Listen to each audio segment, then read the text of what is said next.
एक बार शकुनी के पुत्र भस्मासुर नामक असुर को वरदान देने के उपरांत शिवजी स्वयं ही एक अत्यंत विकट परिस्थिति में फंस गए थे। भस्मासुर एक वरदान की खोज में था। वह यह निश्चय करने का प्रयास कर रहा था कि वर प्राप्ति के लिए तीनों अधिष्ठाता देवताओं में से किसकी उपासना करे। इसी मध्य उसकी भेंट देवर्षि नारद से हुई और उसने उनसे इस विषय पर विचार विमर्श किया कि अपनी तपस्या का शीघ्र फल प्राप्त करने के लिए वह किसके समीप जाए। उसने प्रश्न किया, ब्रह्मा, विष्णु तथा शिवजी नामक तीनों देवताओं में से कौन अतिशीघ्र प्रसन्न हो जाते हैं? तो नारद मुनि ने कहा, तुम्हें शिवजी की उपासना करनी चाहिए, तब तुम्हें शीघ्र ही वांछित फल की प्राप्ति होगी। शिवजी अत्यंत शीघ्र प्रसन्न तथा अत्यंत शीघ्र अप्रसन्न भी हो जाते हैं। अतएव तुम शिवजी को संतुष्ट करने का प्रयास करो। रावण तथा बाणासुर जैसे असुर स्तुति के द्वारा शिवजी को प्रसन्न करके अत्यंत वैभवशाली हो गए थे। देवर्षि नारद को भस्मासुर के स्वभाव का ज्ञान था, अतएव उन्होंने उसे ब्रह्मा अथवा विष्णु के समीप जाने का परामर्श नहीं दिया।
शिवजी के नाम पर अग्नि प्रज्वलित करके उसने उन्हें प्रसन्न करने के लिए अपने शरीर से मांस काट काट कर शिवजी को अर्पित करना प्रारंभ किया।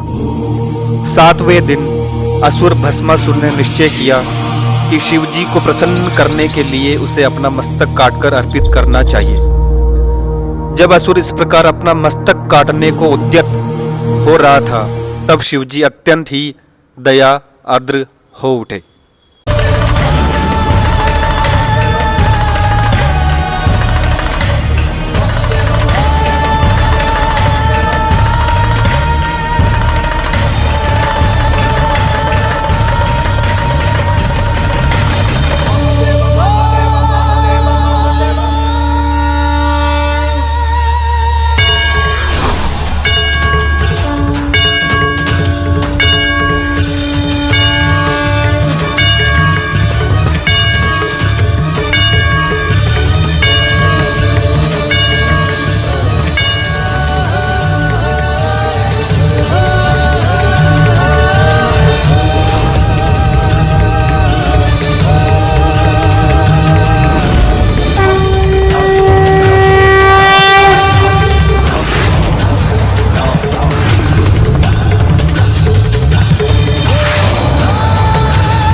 प्रणाम महादेव। तुम्हें शीश काटने की कोई आवश्यकता नहीं है। तुम मुझसे कोई भी वरदान मांग सकते हो तथा मैं तुम्हारी इच्छा अवश्य पूर्ण करूंगा। मुझे ज्ञात नहीं कि तुम मुझे प्रसन्न करने के लिए अपना शीश क्यों काटना चाहते हो। मैं तो थोड़े से जल की भेंट चढ़ाने से भी संतुष्ट हो जाता हूँ। फिर तुम अपना शीश काटने को इतने उत्सुक क्यों हो? शरीर के टुकड़े करके तुम अग्नि में उनकी आहुति देने का कष्ट क्यों उठा रहे हो? इतने कठोर तप को करने की कोई आवश्यकता नहीं। कहो बस तुम्हें क्या चाहिए? महादेव, मुझे ऐसी शक्ति का वर दें, मैं किसी के शीश का स्पर्श करूं तो उसका शीश फट जाए तथा मेरे हाथ का स्पर्श होते ही उसकी तत्काल मृत्यु हो जाए।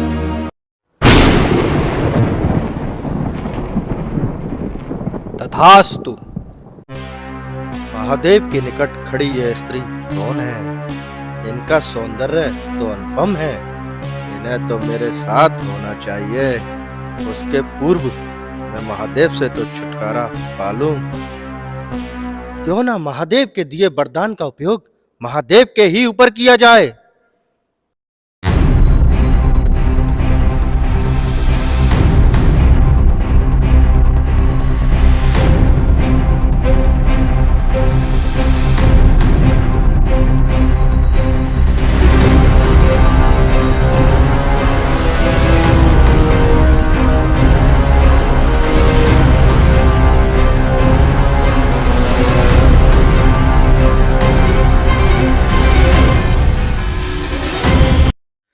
शिवजी धरती से आकाश, आकाश से अन्य ग्रहों में भागते रहे जब तक कि वे उच्चतर लोकों के ऊपर ब्रह्मांड की सीमा तक नहीं पहुंच गए। शिवजी एक स्थान से दूसरे स्थान को भागते रहे, किंतु भस्मासुर ने उनका पीछा नहीं छोड़ा। अन्य लोकों के अधिष्ठाता देवता जैसे ब्रह्मा, इंद्र, चंद्र भी आसन्न संकट से शिवजी की रक्षा का कोई उपाय न खोज सके। शिवजी जहां कहीं भी गए, अन्य देवता चुप रहे। अंत में शिवजी इस ब्रह्मांड में श्वेत द्वीप नामक लोक में स्थित भगवान विष्णु के समीप गए। अंततः शिवजी ने श्वेत द्वीप वैकुंठ में प्रवेश किया। भगवान नारायण भक्त वत्सल के रूप में प्रसिद्ध हैं तथा जैसे ही उन्हें ज्ञात हुआ कि शिवजी भयंकर संकट में हैं, वे एक ब्रह्मचारी के रूप में प्रकट हुए तथा स्वयं शिवजी का स्वागत करने के लिए एक दूरवर्ती स्थान से उनके समीप गए। भगवान नारायण ने भस्मासुर का ध्यान तथा सहानुभूति आकृष्ट करने के लिए उसे प्रणाम किया। इस प्रकार असुर को रोकने के उपरांत उन्होंने उसे इस प्रकार से संबोधित किया। प्रिय शकुनी पुत्र, तुम अत्यंत क्लांत प्रतीत होते हो, जैसे कि तुम अत्यंत दूरवर्ती स्थान से आ रहे हो। तुम्हारा प्रयोजन क्या है? तुम इतने दूर क्यों आए हो? मैं देख रहा हूं कि तुम अत्यंत क्लांत तथा थके हुए हो। अतएव मेरा तुमसे निवेदन है कि तुम विश्राम कर लो। तुम्हें अपने शरीर को अनावश्यक रूप से क्लांत नहीं करना चाहिए। प्रत्येक व्यक्ति अपने शरीर को अत्यंत मूल्यवान समझता है, क्योंकि इस शरीर से ही व्यक्ति अपने मन की समस्त इच्छाओं को पूर्ण कर सकता है। अतएव हमें इस शरीर को अनावश्यक कष्ट नहीं देना चाहिए। प्रिय भगवान, यदि आप यह समझें कि आप अपना ध्येय मुझ पर प्रकट कर सकते हैं, जिसके लिए आपने यहाँ आने का कष्ट किया है, तब हो सकता है कि मैं आपके प्रयोजन को सरलता से सिद्ध करने में आपकी सहायता कर सकूं।